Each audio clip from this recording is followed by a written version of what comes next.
Hello friends, welcome back to Sharanya vlog. ಉದ್ದಿನಬೇಳೆ, ಅವಲಕ್ಕಿ, ಅನ್ನ ಬಳಸದೆ ಹಿಟ್ಟು ಉಬ್ಬದೇ ಇದ್ದರೂ ಕೂಡ ಗರಿ ಗರಿಯಾದ ದೋಸೆ ಹೇಗೆ ಮಾಡೋದು ಅಂತ ನೋಡೋಣ.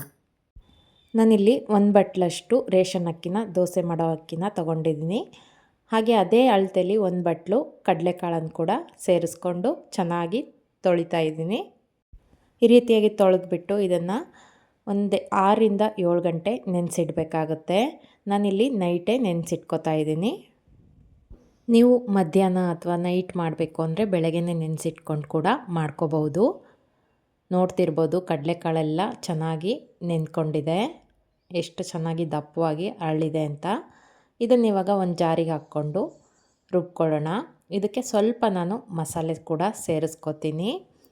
2ರಿಂದ 3 ಹಸಿಮೆಣಸಿನಕಾಯಿ, ಸ್ವಲ್ಪ ಬೆಳ್ಳುಳ್ಳಿ ಪೇಸ್ಟ್, ಶುಂಠಿ ಬೆಳ್ಳುಳ್ಳಿ ಪೇಸ್ಟ್, 1-2 ಸ್ಪೂನು ಜೀರಿಗೆ, ಸ್ವಲ್ಪ ನೀರನ್ನು ಹಾಕ್ಕೊಂಡು ದೋಸೆ ಹಿಟ್ಟಿನ ಅದಕ್ಕೆ ರುಬ್ಕೋತೀನಿ. ತುಂಬ ಸಣ್ಣಕ್ಕೆ ಕೂಡ ರುಬ್ಕೋಬಾರ್ದು, ಸ್ವಲ್ಪ ತರಿಯಾಗಿ ಇದ್ದರೂ ಪರವಾಗಿಲ್ಲ. ಈ ರೀತಿಯಾಗಿ ರುಬ್ಕೊಂಡು ಇದನ್ನು ಒಂದು ಪಾತ್ರೆಗೆ ಎತ್ತಿಟ್ಕೋತಾ ಇದ್ದೀನಿ.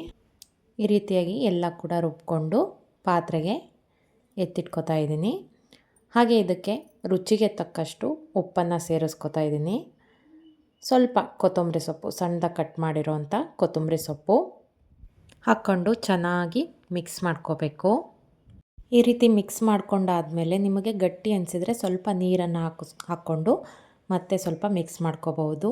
ತುಂಬ ತೆಳುವಾಗಿ ಮಾಡ್ಕೋಬೇಡಿ. ರೆಡಿ ಮಾಡಿಕೊಂಡು ಈ ಥರ ತವ ಮೇಲೆ ದೋಸೆ ಒಯ್ತಿದ್ರೆ ತುಂಬ ಚೆನ್ನಾಗಿ ರುಚಿಯಾಗಿ ಬರುತ್ತೆ. ಹಾಗೆ ಇದು ಹಿಟ್ಟು ಉಬ್ಬಬೇಕು ಅಂತ ಏನಿಲ್ಲ, ನೀವು ಹಿಟ್ಟು ರುಬ್ಬಿದ ತಕ್ಷಣವೇ ದೋಸೆ ಒಯ್ಕೋಬೋದು, ತುಂಬ ಚೆನ್ನಾಗಿ ಬರುತ್ತೆ.